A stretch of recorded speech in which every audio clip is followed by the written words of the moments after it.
Guys, আশা করি সবাই ভালো আছেন। আমি আজকে দাদার সাথে যাচ্ছি বাসার দিকে। একটু আগে দোকানে ছিল, যে দোকানে একটু চা টা খেলো, এখন যাচ্ছি বাসায়। তো তার সাথে গল্প করছি।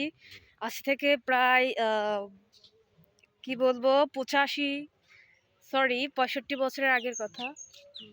তখন হচ্ছে দাদাকে একজন পছন্দ করতো। চলুন তার কাছ থেকে একটু শুনে নিই। হ্যাঁ, মানে দাদা কাউকে পছন্দ করতো না, কিন্তু দাদাকে একজন পছন্দ করতো, নাম মনীষা। সে হচ্ছে ভারতের একজন বিখ্যাত ডাক্তার ছিল। এখনো এখনো ডাক্তার আছে, এখনো বেঁচে আসছে। আহ উম, যেহেতু বয়স তারও এখন প্রায় 75-80 বছর।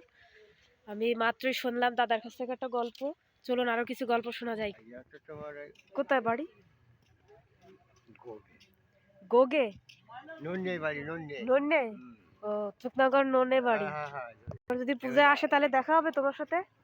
যদি আসে তাহলে আপনি দেখাবো তাহলে। ও, তো সে মনীষা, দেখা যাচ্ছে যে উনি একজন ডক্টর।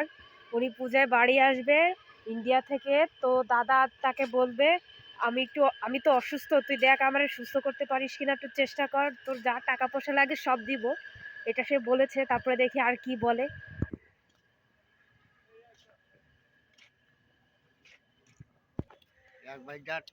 তো দাদা, তুমি বাড়ি যাচ্ছ কবে? পিছনে দেখতে পাচ্ছেন গাইস খেজুর গাছ দেখে তো আমার খেজুরের রস খেতে মনে চাচ্ছে। বাট এই যে খেজুরের রস মনে হয় তো শেষ হয়ে গেছে। উপরে যে ঠিলা, সেই ঠিলাগুলো আর নেই। তো দাদা, তুমি আমাকে কি রস খাওয়াতে পারবে চুকনাগর থেকে, বুড়লি গ্রাম থেকে? পারবে কিনা বলো। হ্যাঁ, আচ্ছা ঠিক আছে। সেদিনকার ওর সাইকেলটা আমি চালাইছিলাম, খুব চমৎকার লাগে। হ্যাঁ, ওর সাইকেল আমি চালাইছিলাম পরশু দিনকার। আমি সাইকেল চালাতে পারি।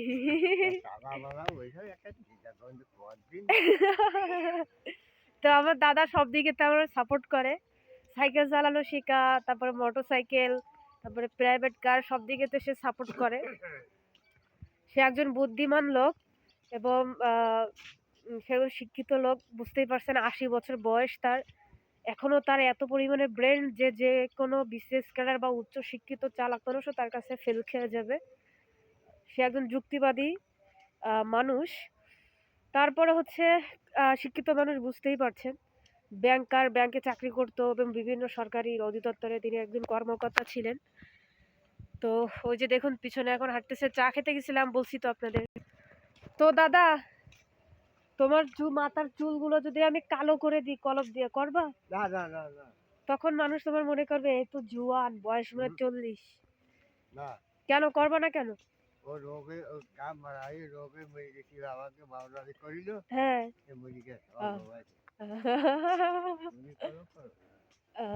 চুলে সে কলপ করবে না, কারণ চুলে কলপ করলে যদি মারা যায়। তারপরে চোখ অপারেশন করবে না, সানির অপারেশন। সানি অনেকে নাকি অন্ধ হয়ে মারা গেছে। ওই যে দেখছেন কি বলতেছে।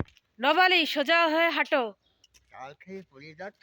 টাল খেয়ে পড়ে যাচ্ছ কেন? সোজা হয়ে হাঁটো বলেছি। রায় তো হয়ে গেছে, তাড়াতাড়ি বাসায় চলো, দাদি তোমার জন্য কাঁদতেছে। হ্যাঁ, হবে না। তো গাইস, সবাই ভালো থাকুন, টাটা, আল্লাহ হাফেজ।